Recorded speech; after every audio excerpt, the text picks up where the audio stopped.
ರಾಹುಲ್ ಗಾಂಧಿ ಅವರು ಬರ್ತಾ ಇದ್ದಾರೆ ಮಂಡ್ಯಗೆ. ಹಾಸನಲ್ಲೊಂದು, ಮಂಡ್ಯದಲ್ಲೊಂದು. ಮಂಡ್ಯದಿಂದ ಆರಂಭಿಸ್ತಾ ಇದ್ದಾರೆ ಇವತ್ತು ರಾಹುಲ್ ಗಾಂಧಿ.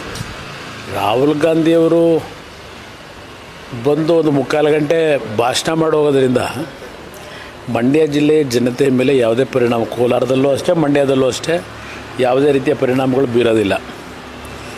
ಮಂಡ್ಯ ಜಿಲ್ಲೆಯ ಜನತೆ ಈಗಾಗಲೇ ತೀರ್ಮಾನ ಮಾಡಿರ್ತಕ್ಕಂಥದ್ದು ಜಿಲ್ಲೆಯ ಒಂದು ಅಭಿವೃದ್ಧಿಗೆ, ಜಿಲ್ಲೆಯ ಸಮಸ್ಯೆಗಳಿಗೆ ಪರಿಹಾರವನ್ನು ತರ್ತಕ್ಕಂಥ ಒಂದು ಶಕ್ತಿಯನ್ನು ನಾವು ಕುಮಾರಸ್ವಾಮಿಗೆ ಕೊಡಬೇಕು ಅಂತಕ್ಕಂಥದ್ದು ಜನತೆಯ ಭಾವನೆ ಇದೆ. ಅದು ನಮ್ಮ ಮಂಡ್ಯ ಜಿಲ್ಲೆಯ ತಾಯಂದಿರಿರ್ಬೋದು, ಸಹೋದರಿರ್ಬೋದು, ಯುವಕರಿರ್ಬೋದು, ಹಿರಿಯರಿರ್ಬೋದು, ಅವರ ಎಲ್ಲರ ಭಾವನೆಗಳು ಕುಮಾರಸ್ವಾಮಿಯನ್ನು ಈ ಬಾರಿ ಆಶೀರ್ವದಿಸಿ ಇವತ್ತು ಉತ್ತಮವಾದಂಥ ಕೆಲಸವನ್ನು ಮಾಡ್ತಕ್ಕಂಥವ್ರು, ಬಡವರ ಬಗ್ಗೆ ಕನಿಕರ ಇರ್ತಕ್ಕಂಥವ್ರು ಅಂತಕ್ಕಂಥದ್ದೇನಿದೆ, ಅವರೆಲ್ಲರ ಭಾವನೆ ಇವತ್ತು ಕುಮಾರಸ್ವಾಮಿ ಆಯ್ಕೆ ಆಗಬೇಕು ಅಂತ ಇರ್ತಕ್ಕಂಥದ್ದು. ಅದರಿಂದ ರಾಹುಲ್ ಗಾಂಧಿಯವರು ಬಂದು 3/4 ಗಂಟೆ ಭಾಷಣ ಮಾಡೋದ ತಕ್ಷಣ ಪರಿವರ್ತನೆ ಆಗುತ್ತೆ ಅಂತಕ್ಕಂಥದ್ದನ್ನು ಬಹುಶಃ ರಾಜಕೀಯ ವಿಶ್ಲೇಷಣೆ ಮಾಡೋರು ಯಾರೂ ಹೇಳಲಿಕ್ಕೆ ಸಾಧ್ಯ ಇಲ್ಲ.